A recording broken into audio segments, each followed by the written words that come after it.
Hi everyone and welcome to this video where we are going to discuss crypto versus stocks when it comes to risk. Which one is more risky? And I think that's a brilliant question, right? Because I would say no matter if you're looking at stocks or cryptos, most people are losing money. And why is that? Well, the reason is, my friends, that they are not utilizing a strategy. So that is what we're going to look at today. Now, when we look at risk is such an interesting topic, and you might be a bit worried when you hear that word. When I write risk here, you might go, ooh, risky, right? You don't want to have a lot of risk. But when we look at stocks and cryptos, I want to do this in two sections because there is one question about which is more risky, but then within the asset class, that is another question which we're going to look at. So the first thing I want to mention here, and this is where a lot of people go wrong here, by the way, so make sure you take notes. So when I look at risk, and let's say it's more risk over here, it's less risk over here.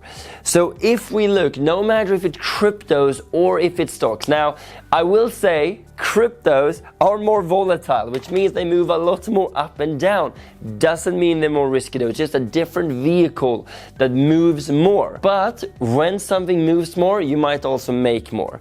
That being said, a lot of stocks are less risky than cryptos, but this is a big but. Not all of them.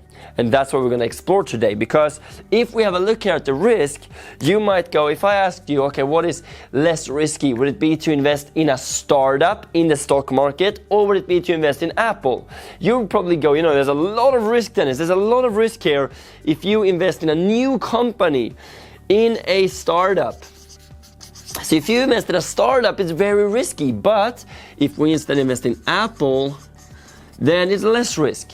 So where do you think most people are putting their money? Is it Apple or is it a startup? Well, if you go to Wall Street and the institutions, the answer is Apple. But if you go to retail traders like you and me, that will be a startup. Because if you invest in a startup, you can make thousands and thousands of percent. You can become a millionaire just by one trade. Great story, but we know the facts and the statistics tells us that over 7 out of 10 startups fail within 5 years. Could even be more. But most startups fail.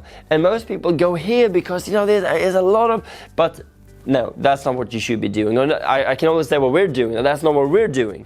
And if this is important, the more risk, right? The higher the risk, if we write money down here, then less amount of money. I'm not sure why people are not doing this.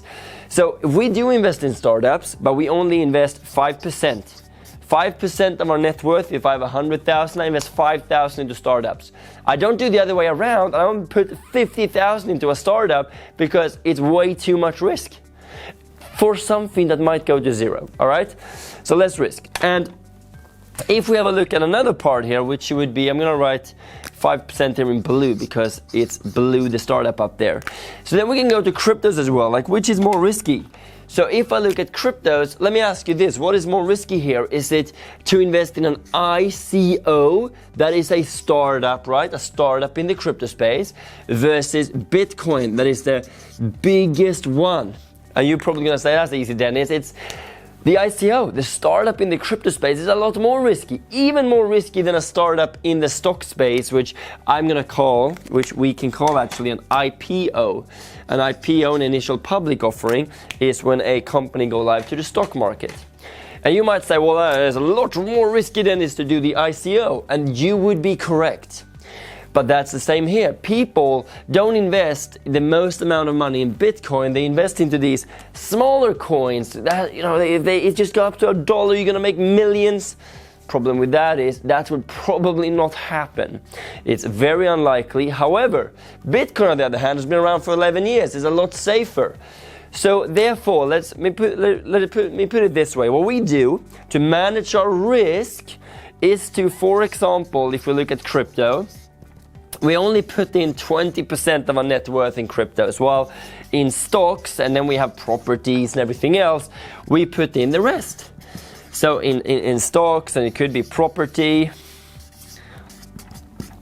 and it could be other things as well, depending on what you're good at, but only 20% in cryptos because that market is slightly more risky.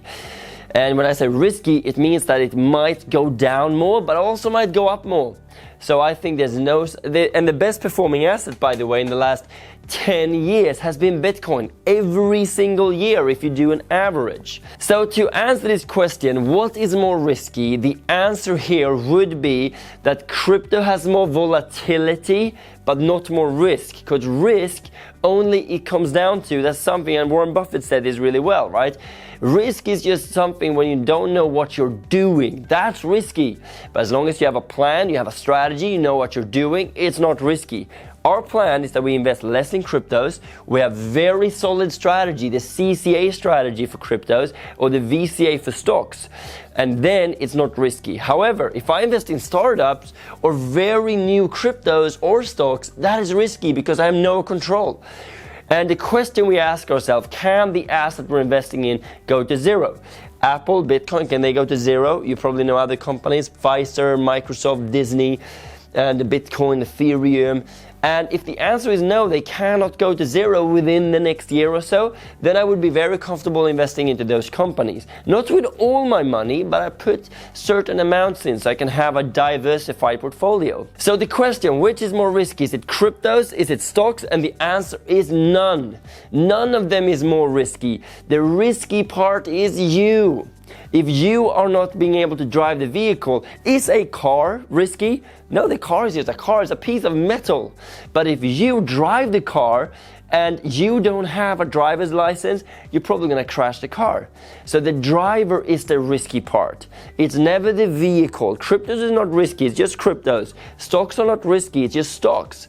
But the driver, if that makes sense, is risky. So educate yourself, get a strategy. You can even use an easy strategy such as dollar cost averaging strategy.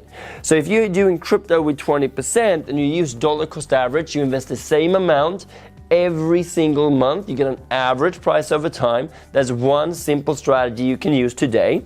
Same with stocks, same amount every month, then you get an average price over time. So the answer here is not more risky. You need to get a strategy, that is a fact, and then just play the volatility and diversify your portfolio and have solid strategies. So I really hope this was helpful. Comment below, what do you think? What do you think is more risky? And don't forget to subscribe to the channel to get more updates like this. Like the video, and also do not forget that we would love to hear from you if you would like to see something else. So comment below if that is the case. So with that being said, have a wonderful day, evening, wherever you are in the world, and I look forward to seeing you in the next video.